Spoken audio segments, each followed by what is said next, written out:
মোৰ নাম পূৰবী। মই অলপ খঙাল ছোৱালী আছিলোঁ। মানুহে মোক সদায় ভয় কৰি আছিল। মোৰ স্বভাৱত এক অকথিত কঠোৰতা আছে, যিটো মোৰ অভ্যাসত পৰিণত হৈছে চাগে। মোৰ বন্ধু-বান্ধৱী বহুত কম আছিল। মোৰ লগত কথা পাতিলেও প্ৰতিটোৰ শব্দৰ অনুমান কৰে। সৰুৰে পৰা মোৰ এই অভ্যাস মোৰ লগত আছে। এই ধাৰণাটো মোৰ স্কুলত, তাৰ পিছত কলেজত আৰু এতিয়া কাৰ্যালয়তো অব্যাহত আছে। মোৰ লগত কথা পাতিবলৈ কোনো ল'ৰাৰ সাহস কেতিয়াও নাছিল। অফিচত পৰিস্থিতিত আৰু বেলেগ আছিল। অফিচত কৰ্মচাৰীয়ে মোক খাদুছ মেডামজী বুলি কয়।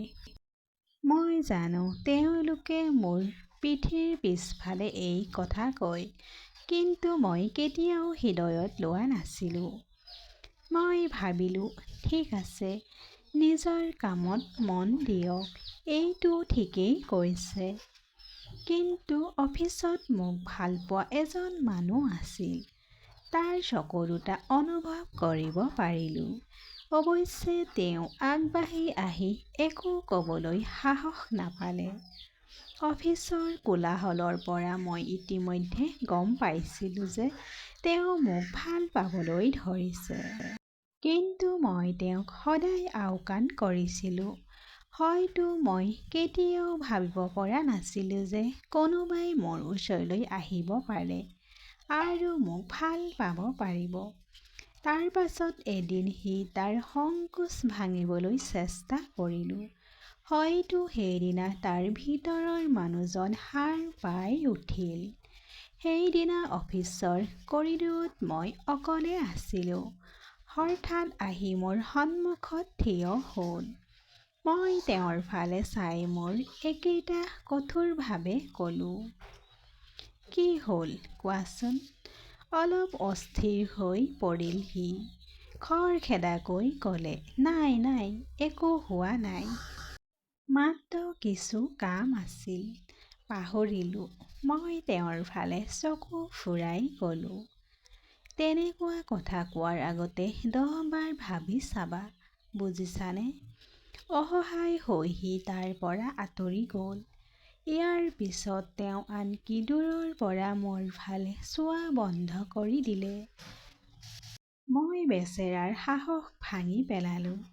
কিন্তু মই কিয় এনেকুৱা কৰি আছোঁ বুলি প্ৰথমবাৰৰ বাবে চিন্তা কৰা নাছিলোঁ। প্ৰতিবাৰে যথৰতা মোৰ প্ৰথম সঁহাৰি কিয়? সকলোৰে পৰা নিজকে আঁতৰাই ৰাখিবলৈ কিয় চেষ্টা কৰিলোঁ? এতিয়া সেই দিনটো মনত পৰিলে মোৰ নিজৰ ওপৰত খং উঠে। মই কিয় তেওঁক এনে অনুভৱ কৰাইছিলোঁ? মোৰ কঠোৰতাই তেওঁক আৰু দূৰলৈ ঠেলি দিলে কিয়?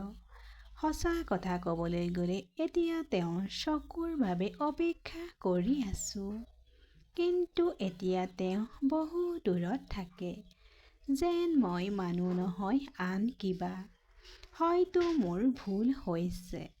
মোৰ এই কঠোৰতাই এতিয়া মোৰ বাবে বোজা যেন লাগিবলৈ আৰম্ভ কৰিছে। হৃদয়ত এটা প্ৰশ্ন উত্থাপন হয়, সঁচাকৈয়ে মই ইমানেই অসুখী নেকি যে কোনেও মোৰ আগত নিজৰ অনুভৱবোৰ প্ৰকাশ কৰিব নোৱাৰে? নে মই নিজৰ দেৱালৰ ভিতৰতে বন্দী হৈ আছোঁ? এতিয়া মই ভাবোঁ, সেইদিনা তেওঁৰ কথা অলপ বেছিকৈ শুনিলে ভাল আছিল। হয়তো মই আৰু কিবা এটা ক'বলৈ সাহস কৰিলোঁহেঁতেন। এতিয়া মোৰ মূৰ্খতাত খং লাগিছে। কিন্তু হয়তো বহু দেৰি হৈছে। অফিচত কেতিয়াও তেওঁক আনৰ দৰে ইফালে সিফালে কথা পতা বা সময় পাৰ কৰা দেখা নাপালোঁ। তেওঁ সদায় নিজৰ কামত নিমগ্ন হৈ আছিল। যেন তেওঁৰ পৃথিৱীৰ প্ৰতি কোনো চিন্তা নাই। এই বস্তুটোৱে মোক আগতে কেতিয়াও আমনি কৰা নাছিল। কাৰণ সেইটোৱেই আছিল মোৰ অভ্যাস। ময়ো আগতে মাত্ৰ কেইজনীমান ছোৱালীৰ লগত কামৰ কথা পাতিছিলোঁ। বাকী সকলোৱে মোৰ পৰা দূৰত্ব বজাই ৰাখিছিল। কিন্তু এতিয়া ভাবিলেই অন্তৰত এক অদ্ভুত অস্তিত্বৰ অনুভৱ হয়। মই বিচাৰোঁ কোনোবাই তেওঁৰ বিষয়ে ক'ব, কোনোবাই মোক ক'ব যে তেওঁ কি ভাবিছিল। সেইদিনাৰ পিছত তেওঁৰ কি অনুভৱ হৈছিল। মোৰ কঠোৰ সুৰটো তেওঁ হৃদয়ত লৈছিল নেকি? নে মোক সম্পূৰ্ণৰূপে আওকাণ কৰাটোৱে ভাল বুলি ভাবিছিল? এতিয়া ময়ো সেই ব্যক্তিজনৰ ভিতৰৰ পৰা কেনেকুৱা হৈছে জানিবলৈ ব্যাকুল হৈ পৰিছোঁ। সঁচাকৈয়ে তেওঁ মোৰ ভবাৰ দৰে ভাল ল'ৰা নেকি? মই কেতিয়াও তেওঁৰ বিষয়ে বেছি ভবা নাছিলোঁ। কিন্তু এতিয়া প্ৰতিবাৰে তেওঁক মিছ কৰোঁ। মই বিচাৰোঁ কোনোবাই মোক কওক যে তেওঁ কেনেকুৱা মানুহ। প্ৰতিবাৰে তাৰ শান্ত চাৱনি আৰু দ্বিধাগ্ৰস্ত মুখখন মনত পৰিলেই অনুভৱ হয় যে মই এটা বহুমূলীয়া সম্পৰ্ক হেৰুৱাই পেলাইছিলোঁ। সেইদিনা মোৰ মাতটো অলপ কোমল কৰা হ'লে ভাল আছিল। তেওঁৰ কথা শুনিবলৈ চেষ্টা কৰা হ'লে ভাল আছিল। এতিয়া মোৰ হৃদয়খন গধুৰ হৈ পৰে যে তেওঁ এতিয়াও মোক আগৰ দৰে নেদেখে নেকি? মোৰ এই খঙাল মনোভাৱত মই নিজেও বিৰক্ত হৈ পৰিছোঁ। কিন্তু এই ছবিখন মোৰ নিজৰ, আৰু ইয়াৰ পৰা ওলাই অহাটো ইমান সহজ নহয়। প্ৰতিদিনে তাক দেখি তাৰ মুখখনে মোৰ হৃদয়খন টানি আনি মনত পৰে। এতিয়া মোক এৰাই চলি সি পাৰ হৈ যায়। মই তেওঁক ৰখাব বিচাৰোঁ, তেওঁৰ লগত কথা পাতিব বিচাৰোঁ। কিন্তু সুযোগ পোৱাৰ লগে লগে মোৰ ওঠ দুটা জাপ খাই যায়। এদিন মই আৰু সিদ্ধান্ত ল'লোঁ। মই মোৰ অহংকাৰ আৰু সংকোচ এৰি দিওঁ। অফিচৰ কৰিডৰত তেওঁক দেখিলোঁ। ফাইলত নিমগ্ন হৈ পৰিছিল সি।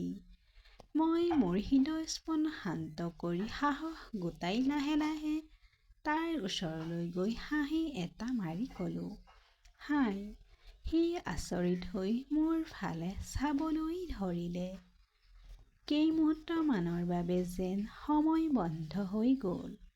তেতিয়া তাৰ ওঠত এটা লঘু হাঁহি বিৰিঙি উঠিল আৰু তেওঁ উত্তৰ দিলে, হাই, মোৰ বৰ ভাল লাগিল।